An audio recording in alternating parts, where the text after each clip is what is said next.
091058022122, Program Studi Pendidikan Bahasa Indonesia semester 4. Di video kali ini saya akan menjelaskan salah satu contoh teks opini beserta dengan penjelasan struktur yang terdapat dalam teks opini tersebut. Selamat menyimak. Sebelum masuk pada pembahasan contoh teks opini, terlebih dahulu saya akan menjelaskan pengertian tentang opini.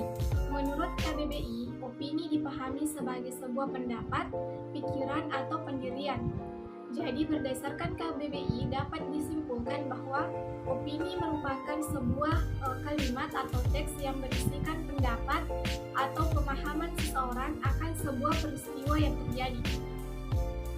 Selanjutnya, struktur teks opini. Teks opini memiliki 3 struktur. Yang pertama, pernyataan pendapat.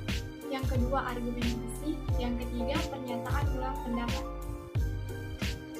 Salah satu contoh teks opini yaitu perlu tindakan nyata untuk mengatasi krisis sampah.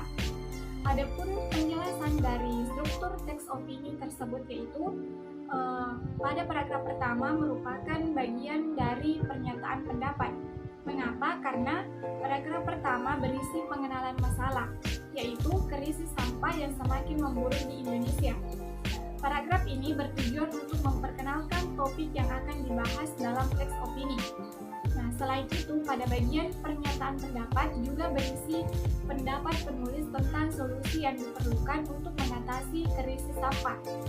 Paragraf ini juga mengungkapkan pandangan penulis tentang masalah yang dihadapi dan menunjukkan sikap atau pendapat penulis terhadap masalah tersebut. Selanjutnya, pada bagian argumentasi, yaitu terdapat pada paragraf kedua.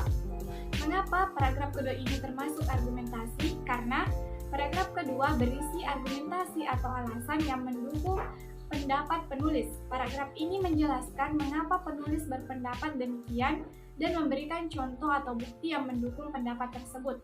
Di mana paragraf kedua ini berisi solusi untuk mengatasi krisis sampah yang ada di Indonesia, baik melalui masyarakat ataupun dengan dukungan dari pemerintah.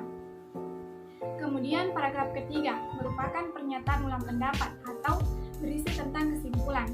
Paragraf ketiga berisi kesimpulan atau ringkasan dari isi teks opini. Paragraf ini mengulang kembali pendapat penulis dan mengakhiri teks opini dengan pesan atau harapan penulis terhadap pembaca. Baik, itulah penjelasan mengenai bagian-bagian struktur dari teks opini dengan judul perlu tindakan nyata untuk mengatasi krisis sampah. Baik, itulah pemaparan materi mengenai contoh teks opini beserta penjelasan strukturnya. Semoga bermanfaat untuk kita semua. Wassalamualaikum warahmatullahi wabarakatuh.